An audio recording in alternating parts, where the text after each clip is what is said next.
Week 5, Day 4. The Myths That Haunt Your Days. Do you end each day exhausted? Do you feel like you start out each day with the best of intentions, only to find that you accomplished too little at the end of the day?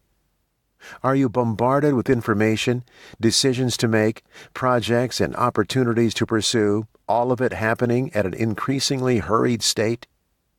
Do you go home feeling overwhelmed and wake up the next morning only to repeat the same insanity? Does this routine haunt your days? The feeling of being overwhelmed is common when we lack direction. We know the path to success is to carve out what really matters and do more with less. We just don't know how to get there. We can't see the path. Mark Twain said, "It ain't what you don't know that gets you into trouble. It's what you know for sure. That just ain't so." It's not that the path to clarity doesn't exist, or that we're so far from reaching it.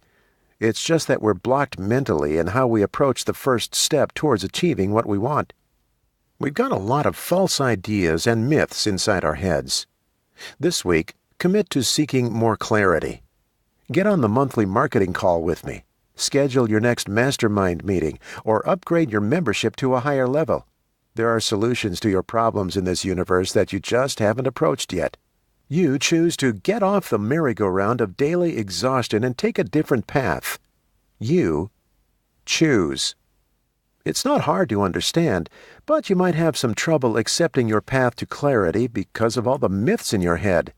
Myths like these. Myth number 1. Your ideal patient is anyone with crooked teeth and a credit card. It's a path towards exhaustion, bankruptcy, and insanity. This is a myth I see most doctors assume in their businesses, that everyone and anyone is a good patient for you. By failing to draw a line in the sand, your practice embodies what you choose: irrelevance.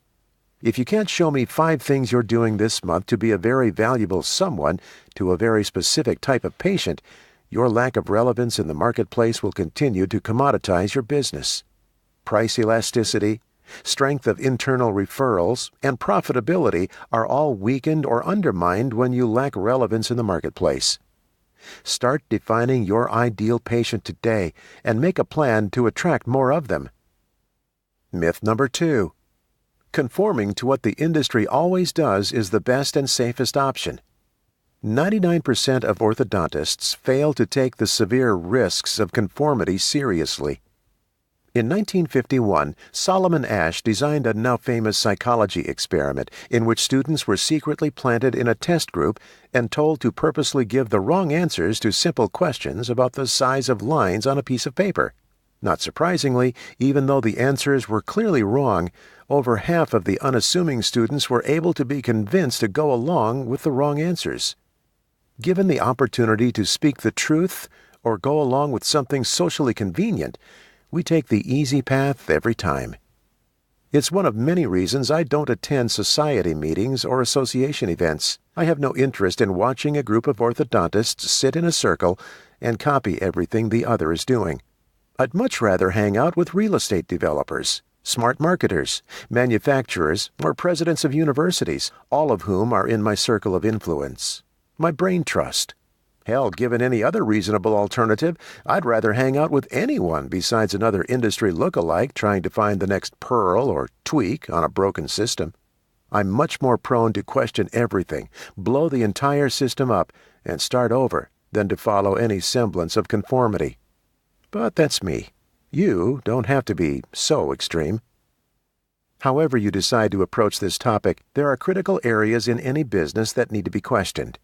How could conformity in any or all of those areas restrict your growth and success? Now, what are you going to do about it? Who are you reading and studying with the goal of practical application and testing inside your practice? To the extent that you can question everything you do in your practice and how it generates revenue and results in your market, your results will be equally proportional.